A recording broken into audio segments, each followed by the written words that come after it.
This next guy, you're gonna love him. You may have seen him on VH1. Very, very funny guy. Let's give him a warm welcome, everyone, for Jack Simmons!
Man, you ever have one of those nights you didn't want to come out, but your hair looked a little too good to stay home?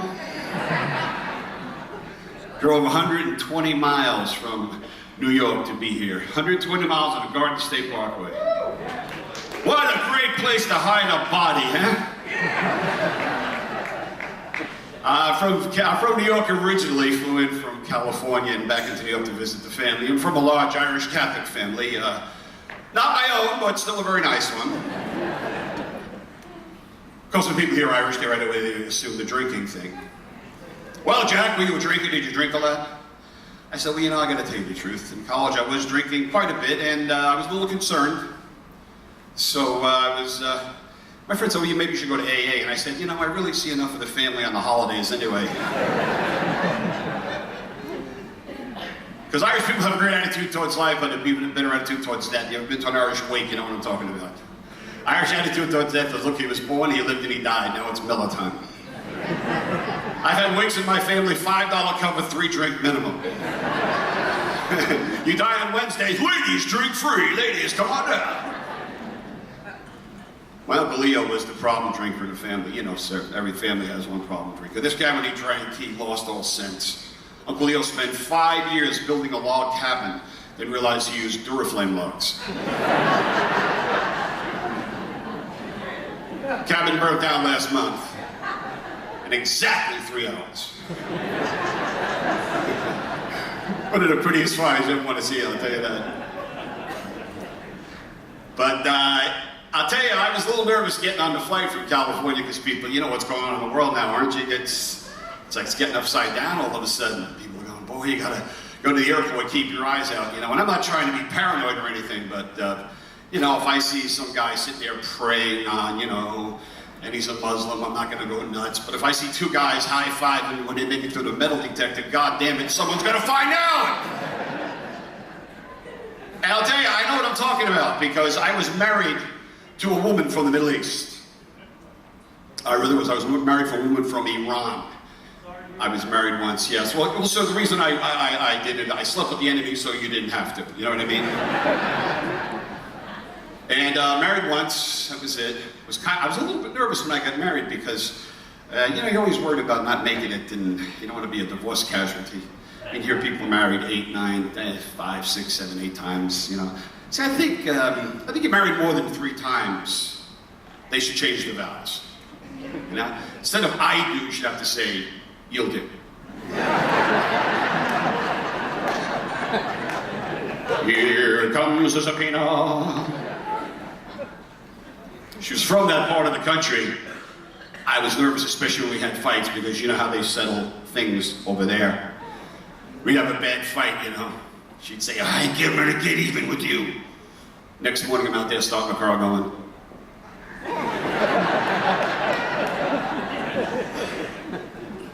Good old USA, boy, I love it. I love to travel around. A lot of comics will tell you they travel down south. It's true, I was down in Alabama, and there's a little town in Alabama called Opp. spelled O-P-P. So I said to the guy, how come you had to have two P's? The guy said, well, first P is silent.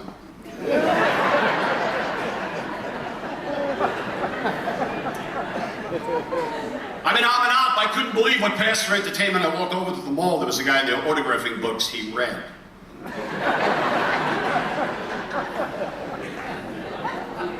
And you heard about things being slower down there. It's true. I found a copy of The Cat in the Hat with a bookmark in it.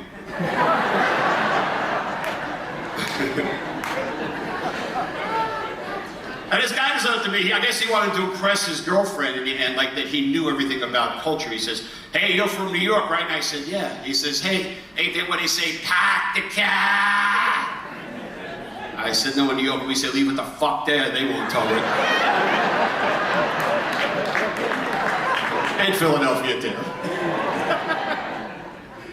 Because if you're from Philly, Los Angeles, New York, Chicago, and you go to a small town, right away they look at you like you're the oddball, right? They go, hey, Mr. New York man, oh, what do you got that I ain't got? I said, well, I got a round-trip ticket.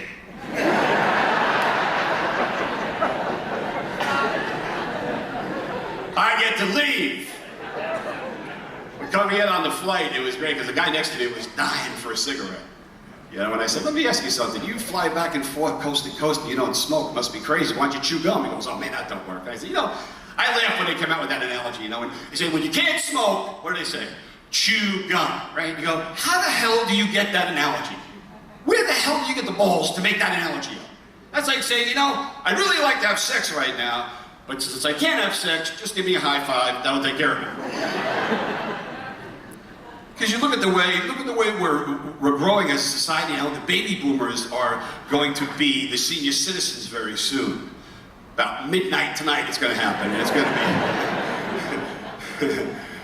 That's how you know you're getting older. You know, it's like you're getting older every time you go to buy music. Everything you want is marked down to $1.99. You know you're getting older if you got that joke. Because someday the senior citizens will be the baby boomers. The baby boomers will be walking around the parks and decades going, whip it good, whip it good.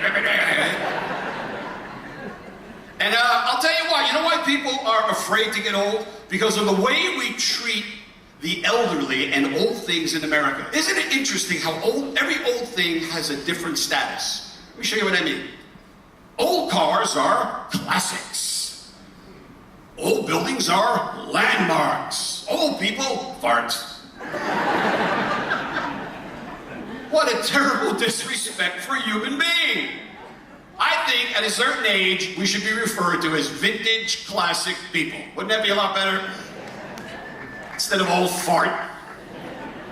Imagine, because I went to visit my grandpa in a nursing home quite a bit of times, and it was always sad to see people getting old and I need to visit them. And I said, God, imagine if we took care of old cars like old people. They were in such good shape they could have old people shows in the Coliseums every spring, you know? Just have them up there spinning around on platforms, right? Here's a 1923 grandma. That's original part you're looking at. Ignore those dents in the rear. Yes, she is leaking some gas. That's right, sir.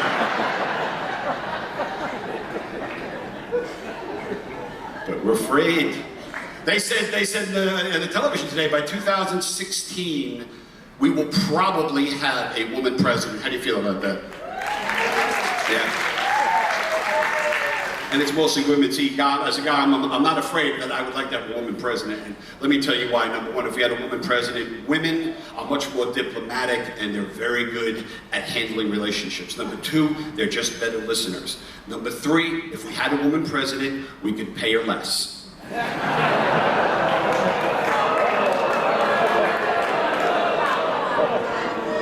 What, you guys all come in one car? What, are you kidding me? It's comedy, folks. Someone's got to get hurt. That's usually the reaction that joke gets. But maybe tonight we're going to laugh, you know. I'm thinking, you know what, I got to take that joke out. Because I was doing it in New York last week. And I didn't know that people were getting so sensitive. And this woman in the third row, when I did the joke, picks up a glass and throws it at me.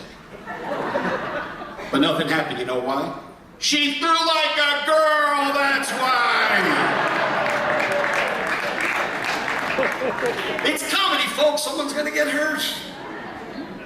Listen, I just hope we get this whole thing together with everything that's going on in the planet. Comics are the only truth tellers today. You can listen to us, you know what's going on. Even we get put into situations sometimes. I walked into Kentucky Fried Chicken the other day. There was a black woman behind a counter. So I walk in and I give my order, and she says, "Well, sir, do you prefer the white meat or the dark meat?"